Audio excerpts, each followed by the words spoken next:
Hello artists! Today we're going to talk about foreground, middle ground, and background. And we're going to use these fun little penguins to learn about them. So these penguins in the front are called the foreground. They are the penguins closest to us. Now I have drawn a row of penguins behind these two penguins, and we call this the middle ground. And I did that by overlapping. These penguins are called, it's called overlapping these penguins. They just kind of go over the top. You can't see the whole body of this middle row, but you can the front row. And then the back row, I did the same thing with the overlapping, and the back row is called the background. So that's how in a piece of art we show distance or space. These penguins are the closest to us, and these penguins are the furthest away. Even though they're on a flat piece of paper, we drew that illusion by overlapping. Okay, so I'm going to show you how to draw this. It's super easy, and I'm going to have you choose one penguin in your group to make some fun little details on, because you've got one little wild guy in here with all these penguins. Okay, so what you're gonna need for this is a piece of paper, something to draw with. I like to draw with a black marker, and you'll need something to color with. I like to use crayons. Okay, I'm gonna move that. I'm gonna get my paper, get it positioned here where you can see it. I think that's probably good. And I'm gonna use a Sharpie.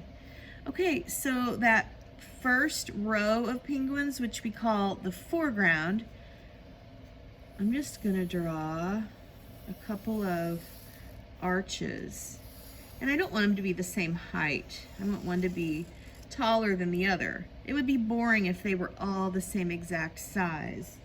Now my middle ground, remember, they're gonna be a little bit behind the foreground. So I'm gonna start up on the head of this penguin and draw this little penguin is gonna end on the head of the other one. Kind of weird. And then I could draw another penguin coming off of the head. And I could do, maybe I'll do another one right here. And there's my middle ground. They are behind the two in the front.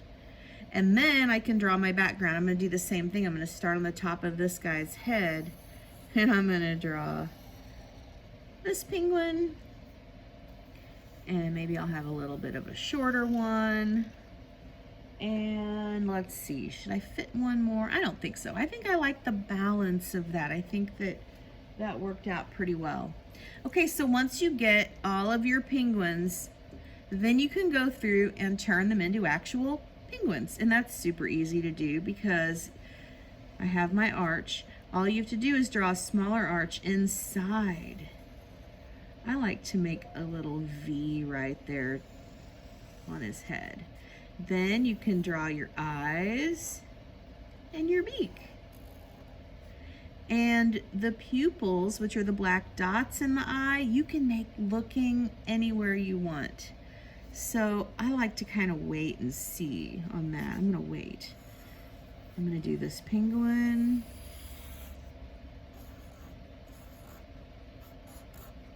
I'm gonna do this one.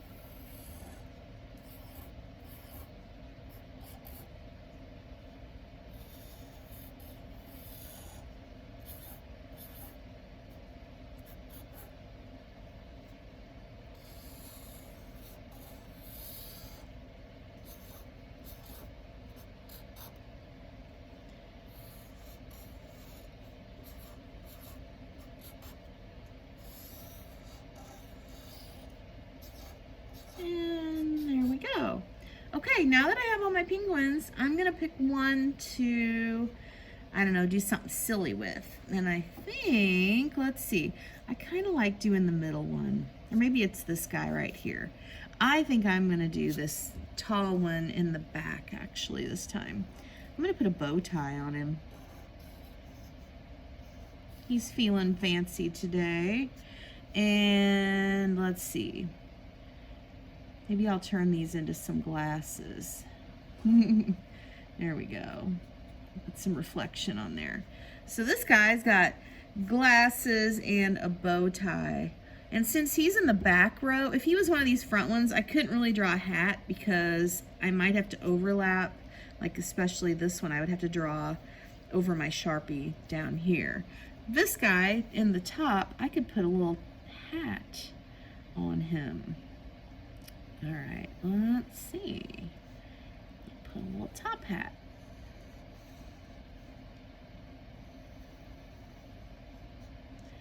All right. And you can do whatever you want with your penguin to make him stand out. Here we go. If you remember on my example, I had a scarf and some sunglasses. So it's just whatever. And what I had to do when I did this was not draw eyes on this guy. I had to plan ahead and make sunglasses instead. So just be thinking about that when you're drawing your penguins. Okay, so now that I have my penguins drawn, I can think about where they're going to be looking and where to put the pupils. I want this penguin to look to the side. This one is looking up at the penguin who has on the bow tie and the glasses and the hat. I think I'm going to make this one looking up there too, seeing what's going on up there. And this one is just going to look straight ahead. And maybe this one's also looking at that silly penguin. Okay, now that I have them drawn, I can color. So you can color them any way you want.